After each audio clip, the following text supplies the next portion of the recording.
going to jail. Oh, God. Hello. Boozie been wrestling with demons for years, but this time it feels like the walls are crashing down on him. The feds turned the pressure all the way up, and now this federal gun case just flipped his whole life upside down. Word is, he could be staring at a heavy 10-year sentence, and the second that news hit the internet. Well, Charleston White was celebrating you taking the plea deal. I think he even said he hopes you die in jail and stuff like that. Yeah, I heard. The biggest thing right now was that you actually accepted a plea deal for your federal gun case. Yeah. Now, how long have you been fighting this thing from the very, very beginning? I've been fighting for probably 3 years, man, probably. 3 years. Who popped out of the shadows? Charleston White. The loudest troll in hip-hop wasted no time. As soon as Boozie's case hit the blogs, Charleston was online wilding out like he just hit the lottery. He was dancing on camera, cracking slick jokes, and even bragging that he'd been waiting on this exact moment. A lot of things this case has stopped me from doing, traveling all across the world making. So I just want to get it over with and, accept my guilty plea. I'm ready to get over with. Anything you want to say to your fans?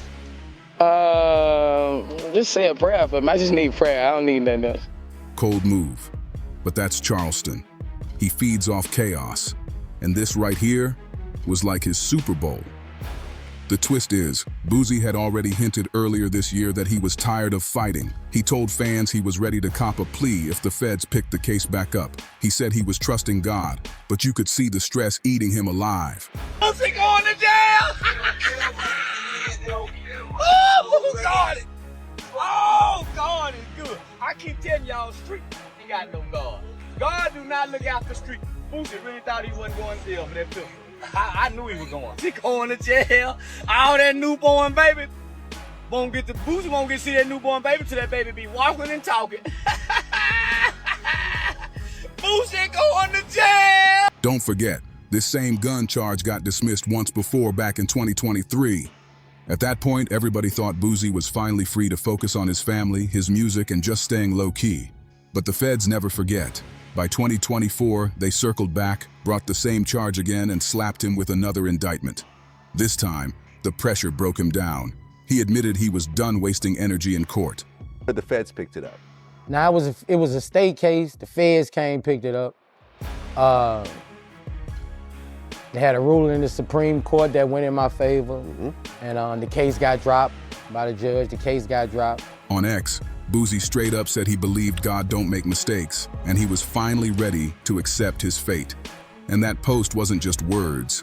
You could feel the pain and exhaustion in every line. Fans who've been locked in with Boozie since his Baton Rouge grind know one thing. He's always lived life on the edge. Court cases, street beefs, even health scares. He's been dodging bullets, both real and legal, for decades. But this time feels different. This ain't just a slap on the wrist. It's a possible 10-year stretch, and the weight of that hit him like a ton of bricks. He brought you up because you were attacking Kanye because of the... Nah, this Kanye West shit just happened. Nigga been coming at me. He been coming at me. It's just, I can't respond to those people, bro. Like, that's a danger to what I got going on. Can't take no risk of losing this shit behind, The Boozie showing up on social media now ain't the same fiery dude who used to clap back at every troll. This was a man sounding drained, worn down, like the fight been sucked out of him. And while fans flooded his mentions with love, prayers, and free Boozie posts, Charleston White was online acting like he just struck gold. He went live, grinning ear to ear, bragging that he called this years ago and straight up said he'd been waiting to celebrate Boozie's downfall. I ain't really got no opinion on him because, my opinion can send me to prison. So I ain't really, I ain't really got no opinion on him, once you go to threaten people's kids, talking about you out of line. So, I ain't the one gonna do all that. I ain't gonna do all that, you know what I'm saying? It's just, hey, certain people you can't really express opinions on it, and he one of those. You can't express how you feel because you might end up in prison. And I ain't getting tricked off the street. Then he pushed it even further on, saying he hoped Boozie never made it back home. That's wild. Even for Charleston, that's crossing a whole new line. But let's be real. Being outrageous is what keeps Charleston's name buzzing nonstop. And the truth is, his beef with Boozie ain't nothing new. This been simmering for years, with Charleston always lurking in the shadows, waiting for Boozie to slip. Their drama really caught fire back in late 2022, when Kanye West lit up the culture with that infamous White Lives Matter shirt. Boozie was one of the first to speak out. Oh, just them white folk, Boosie, you done got too much. You done let these niggas play you too mother. This internet book dumb and it. Say what little Tootie gonna do now? What little to say? Listen, Vlad TV. Vlad post everybody going to jail but Boosie. Somebody tag Vlad TV. Saying it was flat out disrespecting black folks. And most people agreed with him. But Charleston? Oh, he flipped it into chaos. He jumped online blasting Boozie for even speaking on Kanye, and from that moment, it was war. But he didn't stop at Boozie. He went even lower, dragging Boozie's son Tootie Raw and T.I.'s son King Harris into the crossfire. He called them ugly, said they couldn't fight, and even predicted they'd end up in jail one day. That's when everyone realized Charleston wasn't just another loudmouth clout chaser. I'm gonna put your in jail, waiting for the FBI to send me the right collar number, because I'm finna make a report on your mother people. And you make the man call your name specifically. The promoter specifically said your mother ain't Lil Boosie. He implemented you and implicated you. Finna go to jail, back to jail. You gonna be on your knees, but the knee gonna be bleeding again. He was aiming below the belt, targeting family just to twist the knife deeper. The streets couldn't believe it. Everybody was waiting on Boozie to snap back like he always does, but shockingly, he didn't. Instead of blowing up online, Boozie played it cool and calculated. During an interview with Tony the Closer, he explained that running his mouth too much could be dangerous, especially with somebody dragging kids into the mix. Boozie said straight up he wasn't gonna let Charleston bait him into saying something reckless that could land him right back in a cell. That move showed a whole new side of Boozie. Not scared, just smarter. He knew Charleston's whole game was to trigger him, and he refused to give him that satisfaction. Still, Not a street kid. I'm not a criminal. I'm a kid who was raised to tell the truth. When my mama come in and say, son, what happened? Mama, I didn't do that. I got a paid for a lawyer. I got two lawyers, Carl Mallory and Louis Stearns. Louis Stearns became Judge Stearns, Judge Louis Stearns. But nigga, I had two paid for lawyers. My mama is a well-to-do mama. I'm just playing, I ain't playing. I'm an adolescent going through an adolescent stage of rebelliousness. I ain't no street. Hell yeah, I'm gonna tell on you. I've been telling since I was a little bitty boy. you could feel the tension bubbling under the surface like a ticking time bomb. By early 2023, the drama reached new heights. Charleston was already trolling T.I. heavy about that so-called paperwork party. And that's when Boozie's son Tootie decided enough was enough. Tootie clapped back, calling Charleston old, messy, and even told him straight up to go die. But Charleston being Charleston, he didn't just let it slide. Nah, he turned it all the way up. He went live saying, "I hope your daddy dies from that diabetes." He pulled off the hammer back on the gun. I feel, I trust in God, man. I just pray. I hope they forget to send him insulin 1 month. Who even talks like that? That wasn't trolling anymore. That was straight venom, a cold-blooded attack on Boozie through his own child. And just when you thought it couldn't get nastier, fate twisted the knife even deeper. That same month, Tootie ended up arrested on a gun charge. The second that news dropped, Charleston jumped online, taking credit for it. He bragged about calling the police, tipping off the Department of Public Safety, and even sending in pictures to make sure Tootie got picked up. Then Charleston went further, accusing Boozie of being a 6-time killer who used kids to do his dirt. Wild claims with zero proof, but he screamed it loud enough for people to start running with it. That's when the beef officially shifted from internet jokes to dangerous real-life consequences. Charleston wasn't just trolling anymore. He was actively trying to ruin Boozie's life and drag his kids down in the process. And just when it seemed like things couldn't possibly get messier, 2023 came swinging with even more heat. Boozie himself got picked up in San Diego, right after walking out of a court hearing. It was like the system had been waiting in the cut, ready to snatch Boozie right back up. And Charleston, he wasted zero time turning that arrest into his own twisted comedy skit. He hopped on Instagram Live, preaching like some fake pastor, claiming this was all part of God's plan. He even compared Boozie to Daniel in the lion's den, like prison was some kind of divine punishment. That wasn't just trolling, that was flat-out disrespect on a whole other level. Some fans thought Charleston was joking, others swore he was dead serious. Either way, he managed to flip Boozie's pain into a circus for his followers. That's Charleston's whole hustle, turning other people's struggles into punchlines for his clout. By summer, the trolling was so deep, Boozie couldn't hold back forever. He finally broke his silence on Vlad TV, and you could see the frustration boiling in his face.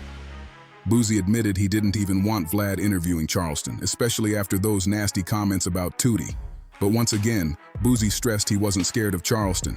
He was just focused on staying free. That's been his main goal from day one. Don't let anybody bait him into saying something that could add years onto his sentence. Still, you could tell Charleston was living rent-free in Boozie's head. Every time Boozie's name hit the headlines, Charleston was right there too, running his mouth, flipping the story, making himself part of it. Then early 2024 rolled around, and the beef exploded into internet culture in the wildest way. Aiden Ross, one of the biggest streamers out, had lined up Boozie for a live stream. That should have been a massive look. Boozie on Twitch with millions watching, but right when it was supposed to happen, Charleston's shadow crept in again. Boozie backed out because he didn't want to be connected to Charleston's messy antics. But Aiden flipped the script, went online, and claimed he turned Boozie down out of loyalty to Charleston White. That lie spread like wildfire across social media, and suddenly people were clowning Boozie like he got curved by a streamer, when in reality, he was just trying to avoid Charleston's drama. The situation blew up so crazy that even DJ Vlad had to step in. Vlad snapped on Aiden, calling it ridiculous to side with someone like Charleston, a man who had literally praised Hitler and even denied the Holocaust. That moment showed just how messy things had gotten. Charleston's name wasn't just tied to Boozie anymore. It was spilling over into the whole culture. Vlad calling that out showed just how dangerous Charleston's influence had really become. He wasn't just some random internet troll anymore. His name carried so much weight that streamers, rappers, and clout chasers were using him like a golden ticket. Even people who had nothing to do with Boozie were suddenly inserting themselves just to catch clicks off Charleston's name. That's how far his reach had stretched. But Charleston wasn't done stirring the pot. In March, he hopped back online, claiming Boozie was warning promoters not to book him. And instead of brushing it off, Charleston turned it into a full-blown rant. He said Boozie was making threats, and he bragged about already hitting up the feds. Charleston was literally flexing like the FBI was his personal security team, daring Boozie to even sneeze in his direction. And to cut even deeper, he dragged Boozie's health into it. He mocked his diabetes, tossed out cruel jokes, and made it sound like a punchline. That's Charleston's whole formula. Strike below the belt, make it personal, and make sure the spotlight never leaves him. This wasn't just empty noise either. Boozie himself admitted he was getting calls from dudes already behind bars, asking when he was going to join them. Imagine sitting at home, already staring at a looming federal sentence, and prisoners calling your phone like they're saving you a bunk. That's pure psychological warfare. And Charleston knew exactly what he was doing. He wasn't just trolling anymore, he was applying pressure, breaking Boozie down before he even touched a cell. And here's where it gets darker. Whispers started floating that maybe Boozie didn't even want a full trial anymore. He just wanted it over with. And honestly, who could blame him? Imagine Charleston showing up in court. You already know he would have turned that courtroom into a circus. He's the type to point fingers at the judge, crack jokes at the jury, then run straight outside to the blogs yelling, "I helped put Boozie away." And the scary part? That's not even far-fetched. That's Charleston's whole playbook. He brags about calling the cops, setting people up, and even testifying back in the day. That piece of his past keeps resurfacing. When he was just 14, he was tied to a robbery where another teen shot a man named Michael Levy. Charleston's been living off that story for years, and he twists it into proof that he'll snitch, testify, or do whatever it takes to keep his name buzzing. Instead of keeping quiet, Charleston went straight to the stand and testified against his co-defendant, Antoine Doolittle. In street culture, that's the ultimate betrayal, being labeled a snitch. Even though he was just a kid, that jacket stuck to him for life, and people never let him forget it. But Charleston, he don't run from it, he leans into it. He even defends it, saying, "I was young, I was in court, I told the truth." That's not snitching, that's survival. Recently, footage from that old juvenile case resurfaced, and the internet lit up all over again, calling him a hypocrite. Folks were asking, how can Charleston clown rappers for being rats when he testified himself? But Charleston doubled down, bragging that he never lived by no street code anyway, and he don't care who's mad about it. That's the twisted part about him. He's untouchable in his own way because he refuses to play by the same rules as everybody else. He'll roast you for snitching while proudly waving his own paperwork in the air. That contradiction keeps people glued to him, even when they can't stand him.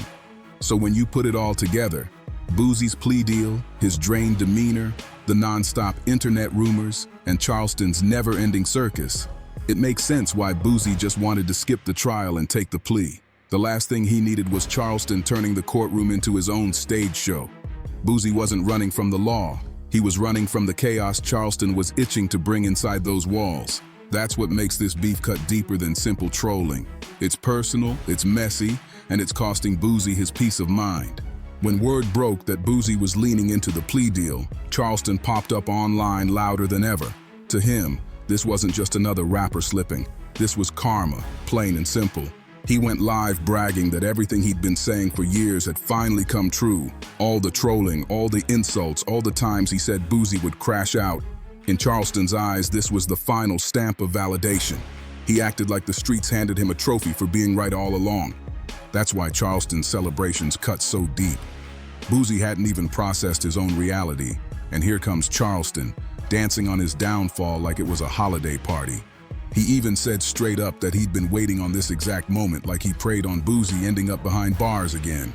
That right there shows this beef ain't about clout anymore. It's personal. Charleston's been locked in on Boozie since 2022, and every time something bad happened, he was right there, pouring salt on the wound. From clowning Tootie's arrest, to mocking Boozie's health, to calling the feds every chance he got, it's like Charleston won't be satisfied until Boozie's completely out the picture. But here's the twist. Not everybody's laughing with Charleston. The streets are split. Some people say Boozie brought this on himself, that after years of dodging charges, disrespecting people online, and living reckless, it was only a matter of time before the feds boxed him in.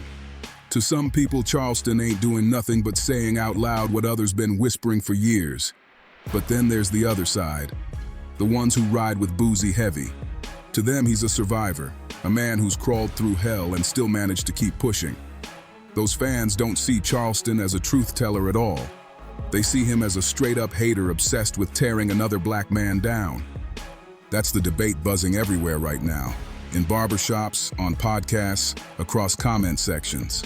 And one thing is certain, if Charleston is this loud while Boosie's still technically free, just imagine the circus if a judge actually slams him with a 10-year sentence. Charleston will treat that like his own personal championship parade. He'll be on every platform possible, live streaming, screaming, maybe even popping bottles, just to rub it in. That's how far he's willing to go. And it won't stop there. Charleston thrives on other people's pain. The more fans react, the more energy he gets, and the cycle just keeps feeding itself. Meanwhile, Boozie is out here trying to lean on faith. But his words don't sound like the usual cocky, unshaken Boozie fans grew up watching. Nah, they sound like the voice of a man bracing himself for the worst. Think about it. Charleston trolling in his ear, the feds breathing down his neck, and the internet split between mocking him and praying for him. That's enough to break anybody's peace of mind. This ain't just about possible prison time anymore. This is about legacy, about whether Boozie can bounce back or if Charleston's voice will end up echoing over his whole career. Because let's be real, this is one of the wildest beefs hip-hop has seen in years. It ain't built on diss records, it ain't built on block politics, and it ain't even built on money. It's built on humiliation. Charleston White has made it his personal mission to publicly embarrass Boozie every step of the way. And now, with the shadow of a decade behind bars hanging over him, Charleston is acting like the king of the internet. But here's the catch. If Boozie really does end up locked up, Charleston's victory dance might just backfire. Why? Because prison's been a strange reset button for rappers before. Some come back bigger, sharper, and more respected than ever. And if Boozie walks out stronger after 10 years, Charleston's celebration won't age well at all. For now, though, it's a waiting game. Boozie's plea deal is on the table, the streets are buzzing, and Charleston is circling like a vulture, waiting to pick at whatever's left of his reputation. This ain't just another headline. This is the kind of story that tests loyalty, exposes fake friends, and shows who's really rooting for your downfall. One thing's clear. The spotlight is burning hotter than ever, and the outcome is about to shake hip-hop culture for years to come. Thanks for watching until the end. Don't forget to subscribe and see you in the next video.